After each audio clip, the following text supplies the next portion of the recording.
So now we have our default body positioning. Okay, just put your elbows in the mat and put your hands on your thighs. Keep him in front of you.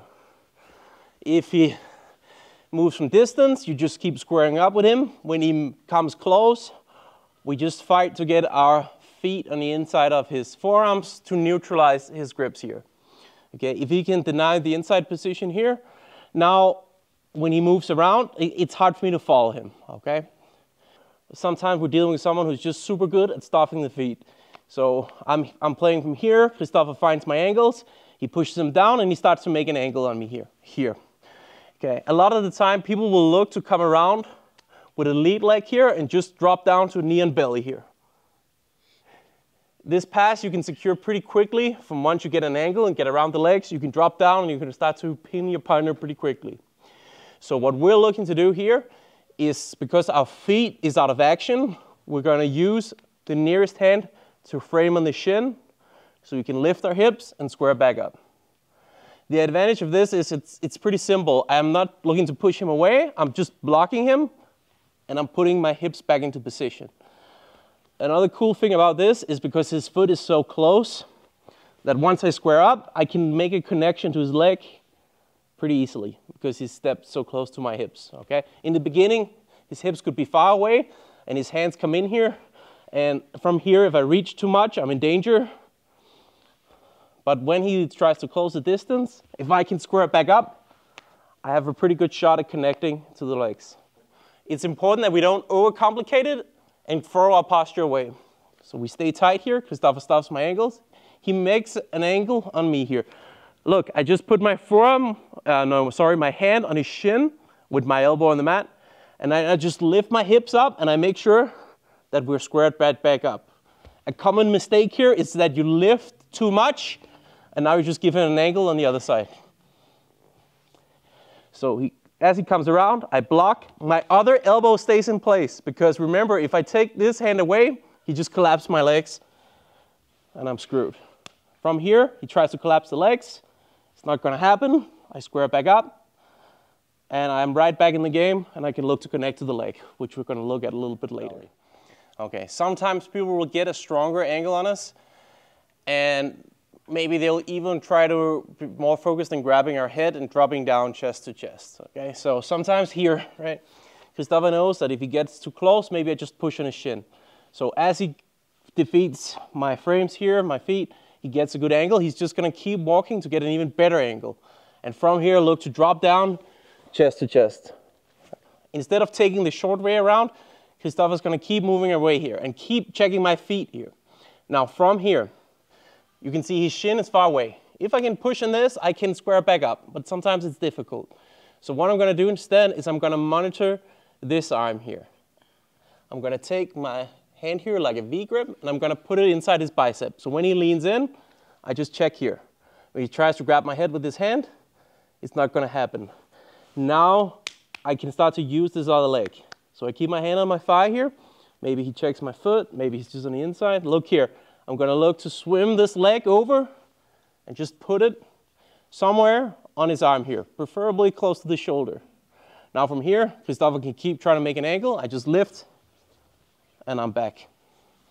Okay, so we're using a high leg. We're blocking him from grabbing our head and crashing down, and we're using a high leg to connect to his arm here. So he comes in again. So look, our partner runs all the way around and gets a good angle. I'm going to check this hand. Now from here, I'm going to look to get my feet in here, my foot in. If his elbow is very open, I can swim this foot in on the inside here, and I can lift.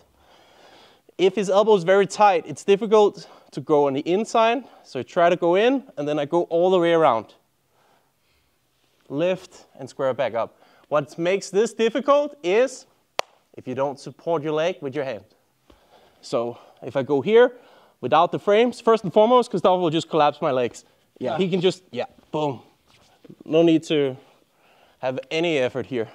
Second of all, if he gets in here close, if I try to, all right, I'm not getting any younger. It's a highway all the way over here. But when I put my hand on my foot, my hand on my knee, sorry, it's pretty easy to move this leg here. Just push on my thigh here. here, and back in, okay? So this is probably the most advanced movement of today, but what we're doing, if we're just fighting this leg back on either the inside of his forearm or on the shoulder. So Christopher drops down here. Look, if I don't control this hand, he just grabs my head. He can grab it from up here, and now it doesn't matter.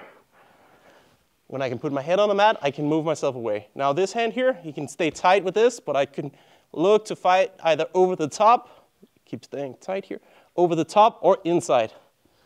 And as soon as I can connect, I can lift and square back up. So sometimes we get in here, right? Christopher gets the angle, he's looking to get close. And from here, I feel like this foot is not coming in.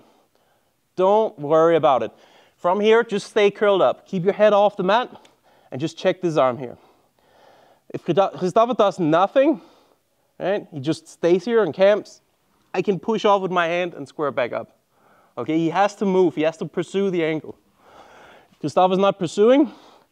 This hand here, I can just push off and square back up. Basically, the same concept as with the shin, right? So he came in with the shin. Yeah, he just came in here. Here. This also works to some degree in the upper body. The only thing here that's troublesome is I can't do this if Christopher, he keeps circling towards my head. See? Now this foot becomes important. So if you feel like you're stuck, it's probably because your partner is not pursuing the angle. Just push on their arm. Let's try from this angle. Here. So here, Christopher gets an angle, but he's not really pursuing. He's just hanging out here. From here, it's difficult for me too. A couple of things I could do. I could use this hand for a moment just to clear his hand away. Or I could emphasize just pushing on his arm here a little bit more and just lifting my hips and squaring back up. Okay, so sometimes it's not about overthinking it too much. If Christopher is a little bit of a better passer and he's actively looking to circle around, now it's important that these work in unison. Okay? It's permissible to just take this hand off your thigh for a millisecond, just fucking remove that wrist and get back in. Okay? Again, making shit simple.